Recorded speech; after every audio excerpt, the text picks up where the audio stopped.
ಸದ್ಯ ರಾಜ್ಯದಲ್ಲಿ ಚನ್ನಪಟ್ಟಣದ by election ಸಂಚಲನಕ್ಕೆ ಕಾರಣವಾಗ್ತಾ ಇದೆ. ಲೋಕಸಭಾದ ನಂತರ ಮತ್ತೊಂದು ಹೈ ವೋಲ್ಟೇಜ್ ಕದನದ ತಾಲೀಮು ಶುರುವಾಗಿದೆ ಅಂತ ಹೇಳ್ಬೋದು. ಈಗ ಅದು ಚನ್ನಪಟ್ಟಣದ ಉಪಚುನಾವಣೆ.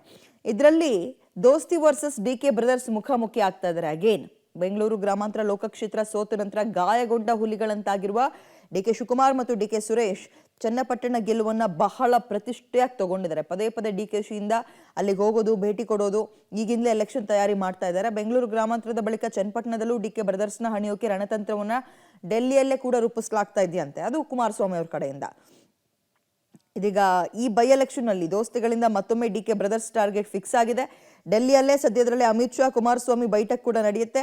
ಡಿಕೆ ಸೋದರರನ್ನ ಹಣಿಯಲು ಬ್ಲೂ ಪ್ರಿಂಟ್ ಅನ್ನ ಅಮಿತ್ ಶಾ HDK ಜೋಡಿ ಸಿದ್ಧಪಡಿಸ್ತಾರಂತೆ. ಮತ್ತೊಂದು ಒಕ್ಕಲಿಗ ಕೋಟೆಯಲ್ಲಿ ಮತ್ತೊಮ್ಮೆ ಡಿಕೆ ಸುರೇಶ್ಗೆ ಟಕ್ಕರ್ ಫಿಕ್ಸ್ ಅಂತ ಅವರ ತಯಾರಿ. ಇವರು ಕೂಡ ಅದನ್ನ ಬಿಟ್ಕೊಡ್ಬಾರ್ದು ಅಂತ ಇವರ ತಯಾರಿ ಕೂಡ ಜೋರಾಗಿ ನಡೀತಾ ಇದೆ. ಚನ್ನಪಟ್ಟಣ ಉಪಚುನಾವಣೆ ವಿಶೇಷವಾದಂಥ ಉಪಚುನಾವಣೆ. ಕಾಂಗ್ರೆಸ್ ಪಕ್ಷದ ಏನು ವರಿಷ್ಠರು, ಉಪಮುಖ್ಯಮಂತ್ರಿ DK ಶಿವಕುಮಾರ್ ಅವರೇ ಅದನ್ನು ಪ್ರತಿಷ್ಠೆಯಾಗಿ ತಗೊಂಡಿದ್ದಾರೆ ಅಂತ ಅನ್ನಿಸ್ತಾ ಇದೆ.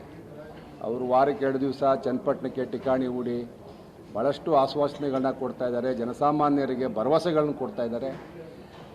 ಕಳೆದ 30-35 ವರ್ಷದಿಂದ ಅವರು ಚನ್ನಪಟ್ಟಣದ ಕಡೆ ತಿರುಗೇ ನೋಡಿದಿರೋರು. ಉಪಚುನಾವಣೆ ಬರ್ತಾ ಇದೆ, ಉಪಚುನಾವಣೆಯಲ್ಲಿ ಏನಾದ್ರು ಮಾಡಿ ಏನು ಲೋಕಸಭೆಯಲ್ಲಿ ಹೋದಂಥ ಗೌರವವನ್ನು ಮತ್ತೆ ಸಂಪಾದನೆ ಮಾಡಬೇಕು ಅಂತಲೇ ಏನೋ ಚನ್ನಪಟ್ಟಣಕ್ಕೆ ನಿರಂತರವಾಗಿ ನೂರಾರು ಭರವಸೆಗಳನ್ನು ಕೊಡ್ದ ಜನಸಾಮಾನ್ಯರನ್ನು ಆಕರ್ಷಣೆ ಮಾಡ್ತಕ್ಕಂಥ ಪ್ರಯತ್ನವನ್ನು ಮಾಡ್ತಾ ಇದ್ದಾರೆ. ನಮ್ಮ ಪಕ್ಷದಲ್ಲಿ ಮತ್ತು ಇವತ್ತು ಇನ್ನೂ ಅದು ಚರ್ಚೆಗೆ ವಿಚಾರಣೆ ಬಂದಿಲ್ಲ.